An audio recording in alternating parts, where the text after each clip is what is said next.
Lamborghini ಕಾರಿನಲ್ಲಿ ಬಂದು ರಸ್ತೆ ಗುಡಿಸಬೇಕು. ಅತಿ ವೇಗವಾಗಿ ಕಾರು ಚಲಾಯಿಸಿದ ಯುವಕನಿಗೆ ಹೈಕೋರ್ಟ್ನಿಂದ ವಿಭಿನ್ನ ಶಿಕ್ಷೆ.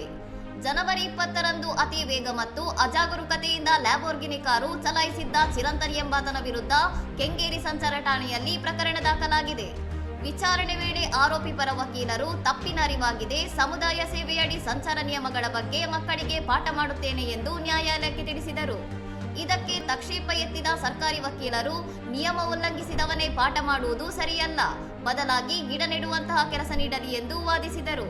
ವಾದ ಆಲಿಸಿದ ನ್ಯಾಯಮೂರ್ತಿ ನಾಗಪ್ರಸನ್ನ ಅವರ ಪೀಠ, ಆರೋಪಿಯು ತನ್ನದೇ ಕಾರಿನಲ್ಲಿ ಬಂದು ರಸ್ತೆ ಗುಡಿಸಿ ಸ್ವಚ್ಛತಾ ಕಾರ್ಯ ನಡೆಸಿ ಅದೇ ಕಾರಿನಲ್ಲಿ ವಾಪಸ್ ಹೋಗಬೇಕು ಎಂದು ಆದೇಶಿಸಿದೆ.